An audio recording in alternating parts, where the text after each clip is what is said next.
How are you doing today? I'm doing great. I'm doing great. Thank you. Awesome. So you've done a lot of movies. I have written a few, yes. What was your favorite one to write? Well, if you're talking about animation, Yeah.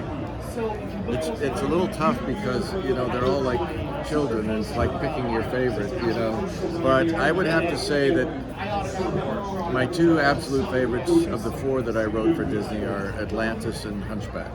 Hunchback was the first one, so that I kind of cut my teeth on the process of how to write animation, how to be a part of a team that was creating a movie. And Atlantis was great because it was the team that made Hunchback went on to make that, and we created an original story for the telling of Atlantis. So, yeah, those two in particular. So when it comes to Hunchback, I know you said yesterday in your panel that Disney wanted to do it, but nobody really knew the story. And you knew the story. Well, I knew the story. I knew the story, but the thing Disney needed was a reason that it could be a Disney animated movie. So that's what I was looking for. How to take this story, this great, kind of tragic, and often kind of downbeat story, and make it into an upbeat Disney movie. So that was really what I was tasked with trying to do initially, and so I was able to make them see that there was definitely a Disney version of Hunchback that would not be all Disney-fied in a way that people would be like, what have they done to Hunchback? So I got to write a movie that honored the original source material, but still was accessible to kids and families and things like that. Plus, you made him friendly too, because people think of Hunchback, they think of like Igor from Young Exactly, they think of him like a monster. No, I bet. But it was great though because we got to explore that theme constantly in the movie. Is he a monster? Is he a man? That song.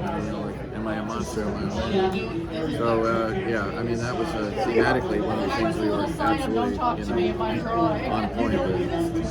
And with Atlantis, you brought a lot of diversity to the world of Disney. What's that? I said with Atlantis, you brought a lot of diversity to the world. Oh yeah. No, Atlantis was great because from the get-go we wanted to create an international cast of characters, which included multiracial, just interesting, great group that would go into the Earth and discover this lost civilization, this lost world. Those are the kinds of movies I saw as a kid and I loved. And there's thematically in many of the things I've worked on down through my career, that's kind of a template for certain other movies that I've written as well. So you've done Spider-Man and Batman. Do you are those like some of your favorite superheroes? Well, I really love Batman and I love Superman, but I was really honored to get to adapt Batman Year One because I'm a huge Frank Miller fan. So when I had written Batman Superman Apocalypse for Warner Animation, and when they asked me to do Batman Year One, I was like, yes. That was very cool. Do you have anything that you want to work on and make? I'm constantly coming up with stories and things to do, but what I would really like to do is to try to explore the world of Atlantis and create a multiverse out of it. I would love to tell an origination story of Princess Kita as a live-action movie. So, who would you want to see portray her? Oh, well, gosh, you know what? That's so far beyond my... I haven't thought about that so much because, Kita was such a unique, strong warrior princess, but she had a heart, she was empathetic, and she was all these sort of dimensional character traits, and I think it would be great to tell a story of how she became that warrior princess. So we'll see. So how long, what got you into writing? Was it like a good mechanism for you to cope with, or? I'd always, like all kids that go to school that are tasked with writing stories, and most of them hate it. I loved it. So that's where it started for me. And then I went to USC Film School. I took a screenwriting class because I loved creative writing, and everything just kind of dumped in. And I realized, oh my God, and here's a way I can break into the movie business if you can write a good script. Because I really wanted to direct, so that was really how it all sort of started. Yeah. So what advice could you give to young people that want to be screenwriters? Well, screenwriters or anything. I mean, I think I know a lot of young people, and they're frustrated because they haven't found their passion, but I think passion doesn't find you. You have to go out and find it. So like even my own kids, I encourage, go out and travel, see the world. How do you know what you're passionate about unless you expose yourself to so many things and you stumble across something that you never in a million years thought, wow, this resonates with me. You know what I mean? Some people are lucky. They know, like I was very lucky. I knew what I wanted to do at a very early age, and that I got to focus on it from the get-go in college. But a lot of people, throughout their 20s are just kind of wandering, waiting for a bolt of inspiration, right?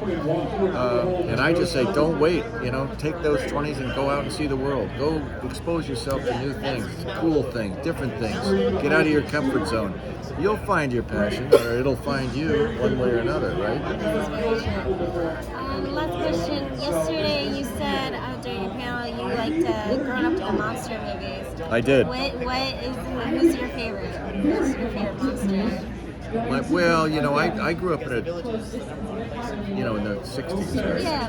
So, they were good. Yeah, exactly, right? So, like, a lot of my favorite monsters are like Frankenstein and the Wolfman and Dracula.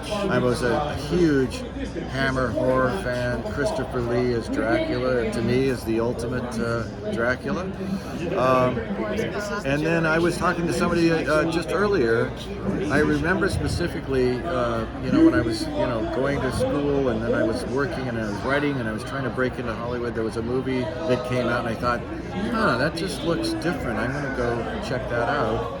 And it was A Nightmare on Elm Street. And it was awesome. I mean, I like finally a movie had been made that actually terrified me while watching it as an adult. Wow. The last one had been The Exorcist, but I was younger, right?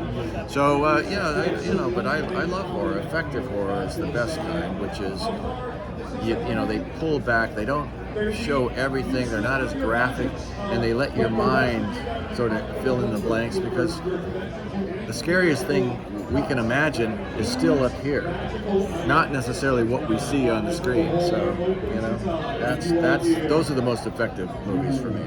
More psychological. Absolutely. Like Alfred Hitchcock. Yeah, exactly. Oh, Cool. Thank you very much. No problem. Thank you for stopping by. Very cool. It's Thank been you Days guys. in Disguise. Bye.